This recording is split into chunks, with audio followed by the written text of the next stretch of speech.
الرحمن ساری تعریف اللہ کے لیے درود اور سلام محمد علیہ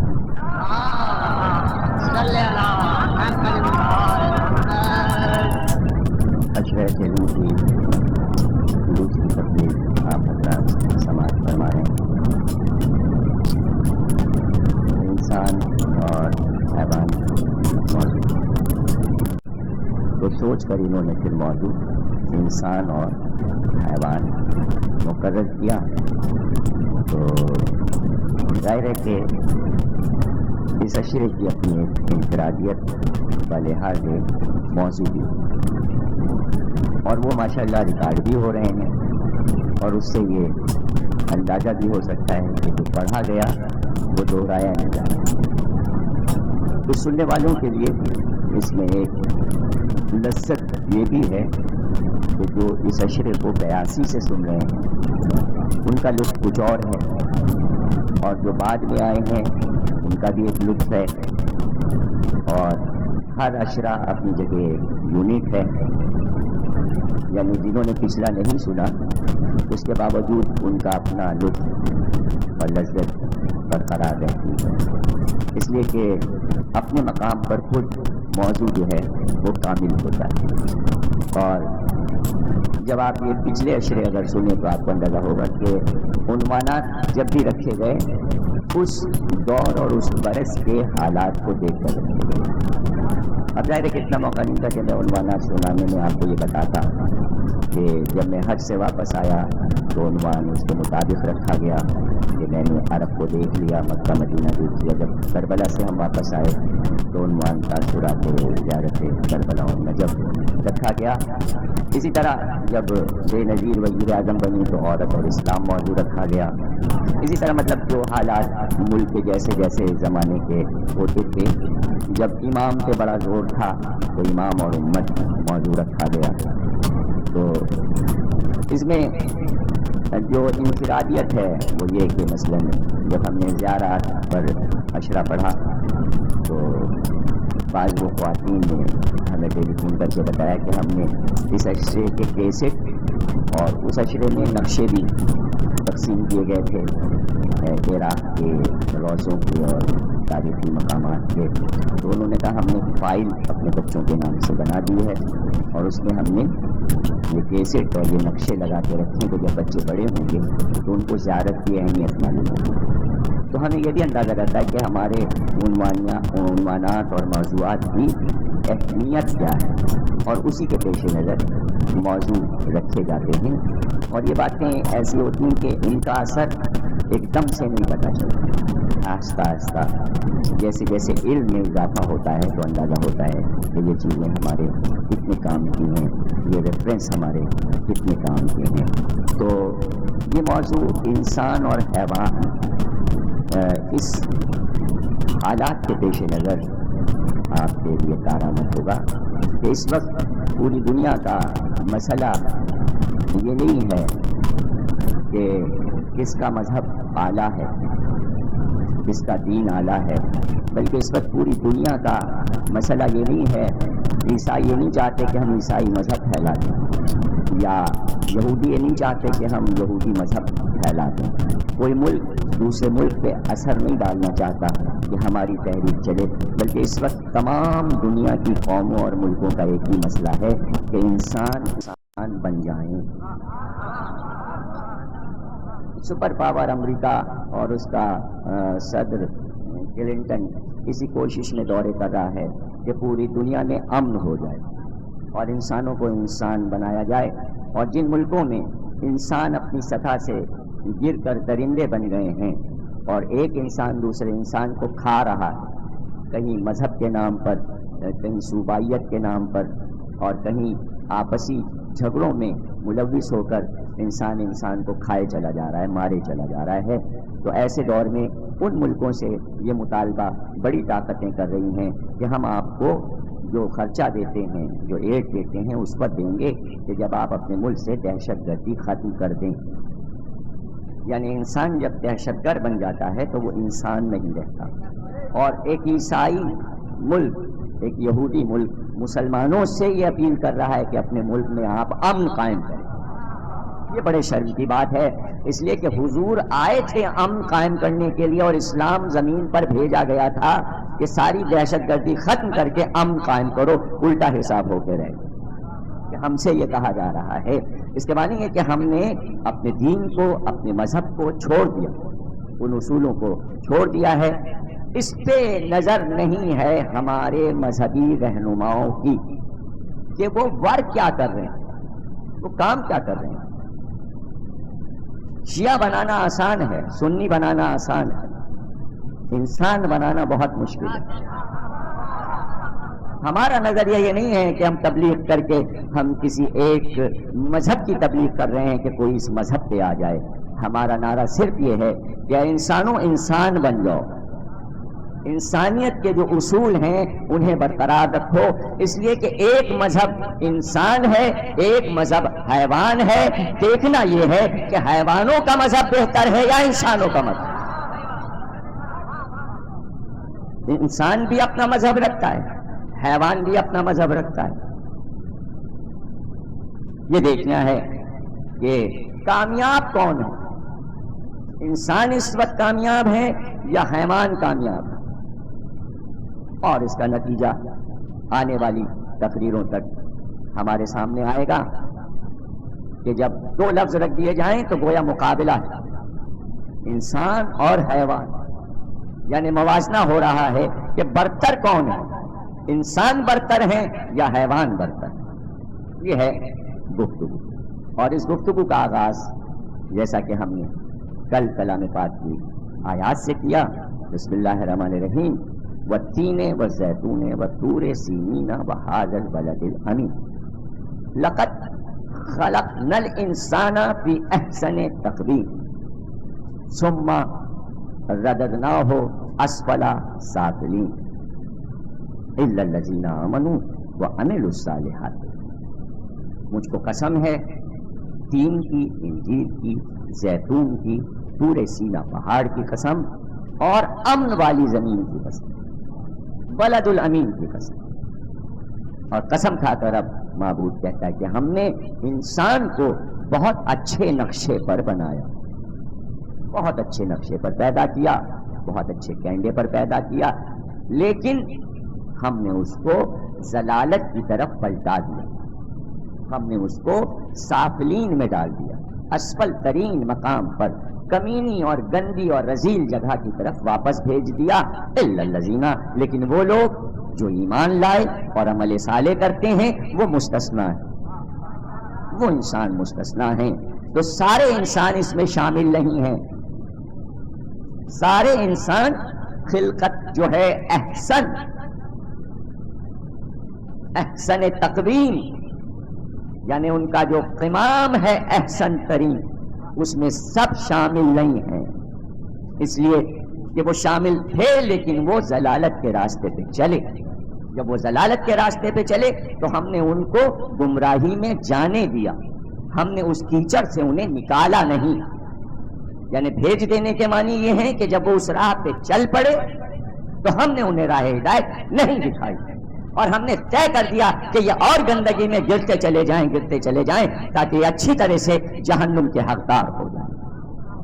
اس لیے کہ ہم نے حیوانوں کو بھی پیدا کیا، لیکن ہم نے ان کو جس راہ پہ لگا دیا انہوں نے اپنی راہ نہیں بدلی۔ لیکن یہ انسان کتنا سرکش ہے کہ عقل رکھنے کے باوجود ضلالت کی راہ پہ چلنے لگتا ہے، اور جب چلنے لگتا ہے ہماری سرکشی کرتا ہے تو ہم واپس نہیں بلاتے۔ کوئی ضرورت نہیں ہے کہ ہم انہیں واپس بلائیں، ہم نے جہنم بنا رکھی ہے، تیار ہے آگ، ہم کوئی ہدایت نہیں کریں گے۔ اس لیے کہ ہدایت تو ہم نے اس وقت بھیج دی تھی جب انسان کو عقل عطا کر دی۔ یہ لوگ یہ بحث کرتے ہیں، کل کے جملے پھر میں دہراؤں گا کہ بحث وہاں سے شروع ہوتی ہے جہاں کم عقلی ہوتی ہے۔ عقل والا کبھی بحث کا آغاز نہیں کرے گا، کبھی نہیں کرتا، اور جسے اپنی عقل پہ ناز ہو کبھی بحث کا آغاز نہیں۔ اور جو عقل رکھتا ہے بحث اگر کوئی شروع کرے گا تو وہ جلدی سے بحث کو ختم بھی کر دے گا۔ یہ دستور اللہ نے اپنے انبیاء کو دیا، کسی نبی نے کبھی بحث نہیں کی، ہزاروں لوگ آئے انبیاء کے پاس بحث کرنے کے لیے، لیکن قدرت نے وہ فن دیا تھا، وہ گفتگو کا انداز انبیاء کو دیا تھا کہ وہ فوراً بحث کو ختم کر دیتے تھے. یہی ائمہ کا تھا، بحث نہیں کرتے تھے، بحث نہیں کرتے تھے. اور آنے والا اس لیے آتا تھا کہ وقت ضائع کرے اور بحث کرے. بحث کرنا صاحبان علم کا کام نہیں ہے. دیکھیں وہ بحث کرنے کے لیے آیا ہے، وہ بحث کرنا چاہ رہا ہے علی سے کہ ثابت کیجئے کہ اللہ ہے. کتنا بڑا موضوع ہے. علی بحث کرنے لگیں گے، دلیلیں دیں گے کہ یہ ہے، یہ ہے، یہ ہے، یہ ہے. دوسرا آیا، اس نے کہا بتائیے اللہ کب سے ہے. علی بتانے لگیں گے کب سے ہے. ظاہر ہے کہ زمانے کا تعین کہاں سے ہوگا؟ جب خلقت آدم ہے تو اس سے پہلے زمانہ نہیں تھا، گھڑی نہیں تھی، سورج نہیں چلتا تھا، وقت نہیں تھا. جس زمانے میں وقت ہی نہ ہو، رات اور دن نہ ہوتے ہوں، تو وہاں کیسے سمجھایا جائے کہ اس وقت بھی اللہ تھا؟ تو دیکھیے صاحبان علم اور جو عقل میں کامل ہوتے ہیں وہ بحث کو ختم کیسے کرتے ہیں اور آنے والے کے حملے کو دفاع کر کے اسے خاموش کیسے کرتے ہیں.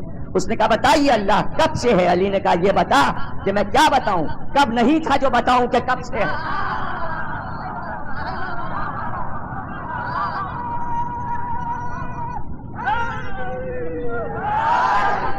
بحث ختم ہو گئی. نجران کے عیسائی آئے نبی سے بحث کرنے کے لیے کہ عیسیٰ خدا ہیں. کہا کیوں؟ کہا اس لیے کہ باپ نہیں رکھتے. نبی نے جواب دیا حکم الہی سے کہ تو اس کے حقدار تو آدم پہلے ہو گئے. آدم کے نہ باپ نہ ماں، تو وہ پہلے خدا کے بیٹے بنیں گے کہ عیسیٰ بنیں گے؟ عیسیٰ کے تو ماں بھی ہے، آدم کے تو ماں بھی نہیں ہے، تو پہلے آدم خدا کے بیٹے ہوئے. دیکھیں بحث ختم ہو رہی ہے. اب انہوں نے کج بحثی کی. بحث کرنے والا حق دھرمی کرتا ہے، میں نہیں مانوں گا، میں نہیں مانوں گا. تو اب بحث کو یوں ختم کیا گیا وَقُلْ تَعَالَوْا نَدْعُوا أَبْنَاءَنَا وَأَبْنَاءَكُمْ نِسَاءَنَا وَنِسَاءَكُمْ أَنفُسَنَا وَأَنفُسَكُمْ ثُمَّ نَبْتَهِلْ فَنَجْعَلْ لَعْنَتَ اللَّهِ عَلَى الْكَاذِبِينَ. جھوٹوں پہ خدا کی لعنت. بحث ختم ہو گئی. من بعد ما جاءک من العلم، جب علم آ گیا تو بحث مت کرو. جہاں علم ہوتا ہے وہاں بحث نہیں ہوتی. وہاں پھر یہ ہوتا ہے آمنے سامنے بیٹھے جو جھوٹا ہے اللہ اس پہ آگ برسا دے.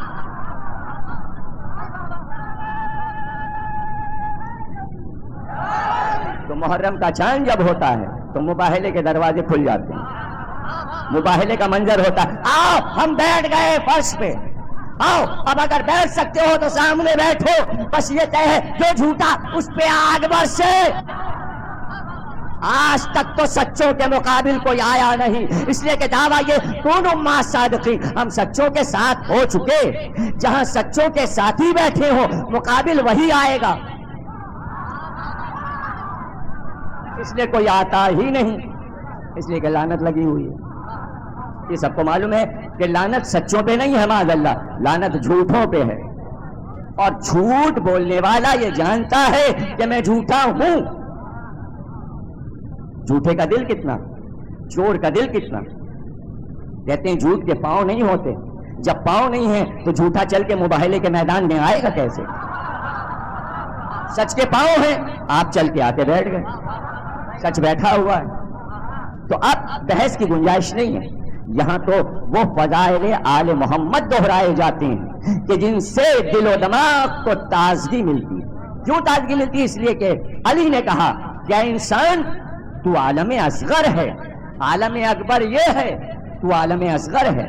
پوری کائنات تیرے جسم میں سمائی ہوئی ہے. جو کچھ کائنات میں وہ سب تیرے پاس.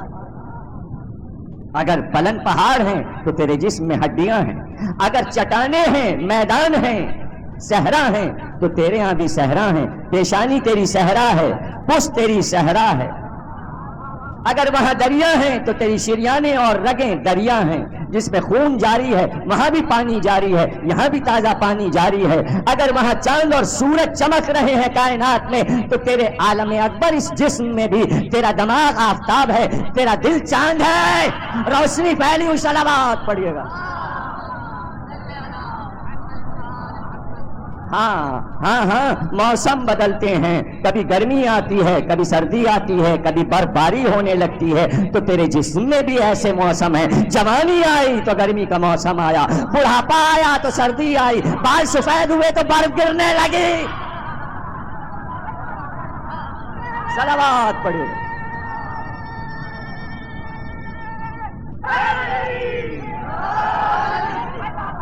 تیرا جسم میں کائنات چار چیزیں رکھ دیں. بلغم ہے، سفرہ ہے، فضلہ ہے اور خون.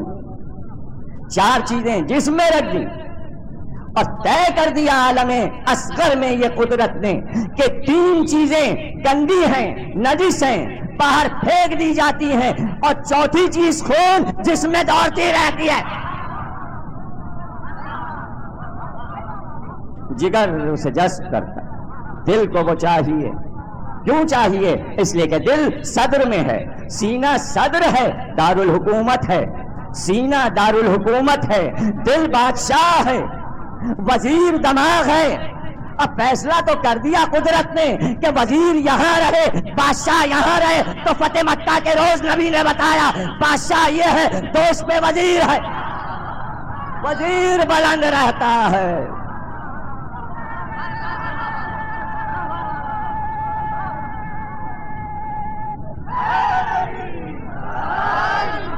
کوئی ایسا بھی مقام ہے کہ جہاں علم سمجھ میں نہ آئے. ہاں، جب پردے پڑ جائیں جہل کے اور یہ طے کر لے دل کے جہل دل میں ایک کالے نقطے کی طرح ہوتا ہے، اور جب دل پر وہ کالا نقطہ لگ جاتا ہے تو چونکہ علم نور ہے تو نور وہاں داخل نہیں ہوتا. جہاں دل پہ سیاہی دیکھتا ہے نور وہاں سے بھاگتا ہے. اور جیسے جیسے ہر دھرم ہو جاتا ہے انسان، وہ کالا نقطہ بڑھتا جاتا ہے. ایک کینسر کی قسم یہ ہے جو اب تک سائنسداں دریافت نہیں کر سکے کہ جہالت بھی ایک کینسر ہے. اور دھیرے دھیرے دل کالا ہو جاتا ہے تو اس کا خون بھی کالا ہو جاتا ہے. آپ کالے کپڑوں سے گھبرائے ہوئے ہیں، دل کی سیاہی تو دیکھیے، خون کی سیاہی تو دیکھیے. بہتر ہے کہ کالے کپڑے پہن لیں، اس لیے کہ کالے میں یہ طاقت ہے. علم طبیعیات، فزکس کا علم یہ بتاتا ہے کہ کالے رنگ میں یہ طاقت ہے کہ وہ تمام روشنیوں کو سمیٹ کر اپنی طرف کھینچ لیتا ہے. اللہ نے صرف کالے رنگ کو یہ طاقت رکھی ہے کہ کرنیں سیدھی سیاہ پہ پڑتی ہیں، کسی اور رنگ کی طرف نور نہیں کھینچتا. اسی لیے کعبے کا غلاف سیاہ ہے کہ کائنات کا نور کعبہ کھینچ رہا ہے. اسی لیے قرآن کا غلاف سیاہ، قرآن کے حروف سیاہ، یہ سب نور کا منبع ہے. جس نے کالے کپڑے پہنے نور کا مرکز بنا تو دل میں نور.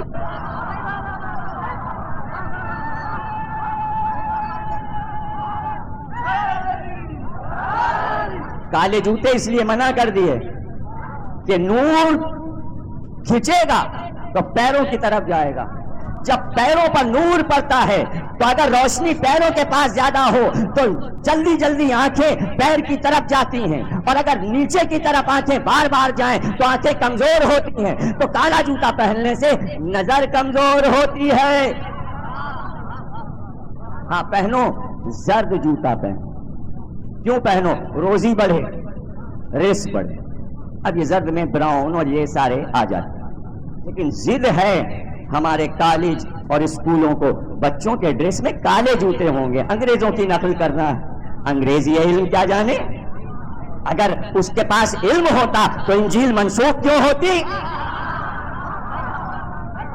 قرآن آ گیا. جب قرآن آ گیا تو تمہاری کتابیں منسوخ ہو گئیں، اس لیے کہ تم نے اپنے قصوں کو، اپنی آیات کو مسخ کیا. یہ آخری کتاب ہے. قصے وہی ہیں جو انجیل میں ہیں، توریت میں ہیں، زبور میں ہیں، لیکن قرآن نے مصلحت پسندی سے کام نہیں لیا، قصوں کو بدلنے نہیں دیا. اپنے سورہ الحمد کے بعد پہلے سورے کا نام سورہ بقرہ رکھا.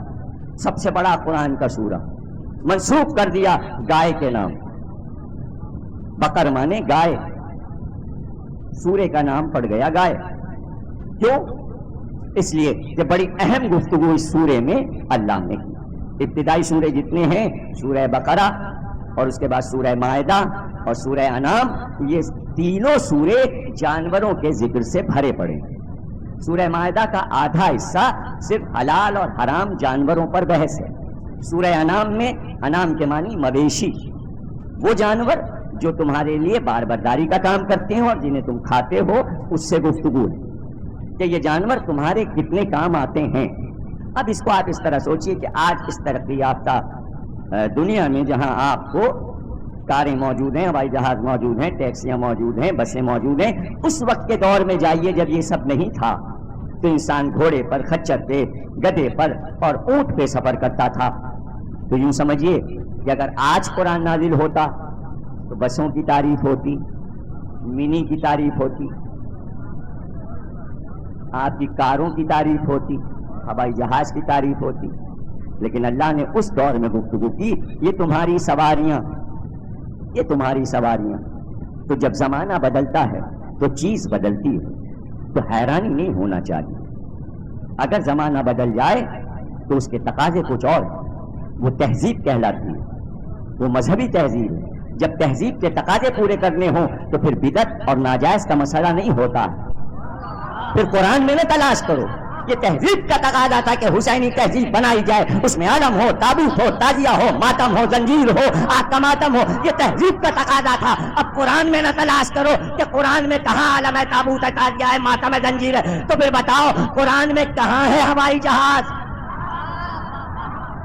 اس لیے کہ قرآن تو کہہ رہا ہے اپنی اونٹنیوں پہ بیٹھ کے خانہ کعبہ حج کرنے آؤ، تم جہاز پہ اڑے چلے جا رہے ہو، احرام جہاز پہ بیٹھ کے باندھ رہے ہو، تو بدعت ہو گیا۔ سواریاں بدلی نہیں، کہا تہذیب بدلی تو تہذیب بدلی، تو جب ماتم کی ضرورت ہے تو ماتم ہو۔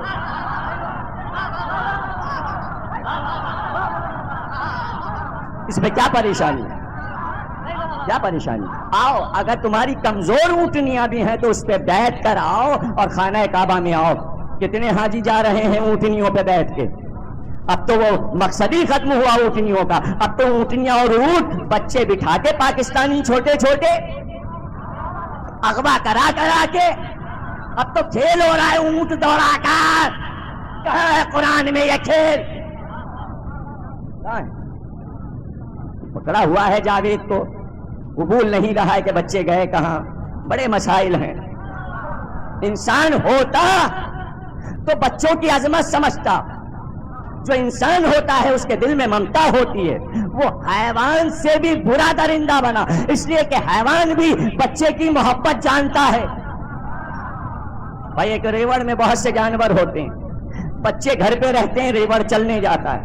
جب چرنے کے لیے ریوڑ جاتا ہے، شام کو گرڑیا لاتا ہے، چرواہا لاتا ہے، تو چاہے 100 بچے ہوں، ہر بچہ اپنی ماں کو پہچان لیتا ہے، ماں اپنی بچے کو پہچان لیتی ہے۔ حالانکہ ساری بکریاں ایک طرح کی، ساری بھیڑیں ایک طرح کی، انسانوں جیسے نقشے الگ الگ تو نہیں ہیں، لیکن ہر بچہ اپنی ماں کو، ہر ماں اپنے بچے کو پہچانتی ہے۔ تو جانور میں بھی، حیوان میں بھی ممتا ہے، لیکن انسان جب حد سے گر جاتا ہے تو ممتا ختم ہو جاتی ہے۔ اسی لیے جانوروں کی گفتگو اللہ نے قرآن میں تفصیل کے ساتھ کی، اور سب سے زیادہ جس نبی کا ذکر کیا وہ حضرت موسیٰ، آدم سے لے کر خاتم تک سب سے زیادہ قرآن نے جس نبی کا ذکر کیا وہ حضرت موسیٰ۔ 300 مقامات پر قرآن میں صرف حضرت موسیٰ کا ذکر ہے اور ان کی قوم کا ذکر ہے، حضرت موسیٰ کے معجزات، حالات زندگی کا ذکر ہے، اور اس میں ذکر ہوا کہ جب ہم نے بنی اسرائیل سے پناہ دے دی، بنی اسرائیل کو فرعون سے، اور موسیٰ ہجرت کر گئے، مصر سے نکل گئے، تو امن سے سارے بنی اسرائیل رہنے لگے۔ اس وقت اللہ نے موسیٰ سے کہا اب تم کوہ طور پر آ جاؤ اور یہاں 1 مہینے کے لیے آ جاؤ، 30 دن کے لیے آ جاؤ، 30 راتوں کے لیے آ جاؤ، ہم تمہیں اب توریت دیں گے، توریت دیں۔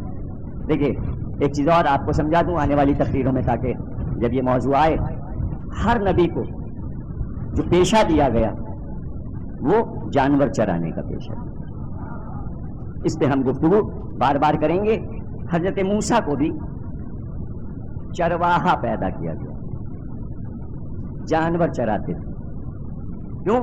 اس لیے کہ نبوت کا آغاز محبت حیوان سے، اگر حیوان سے محبت ہے تو پھر ہم تمہیں آزمائیں گے کہ انسان سے محبت ہے کہ۔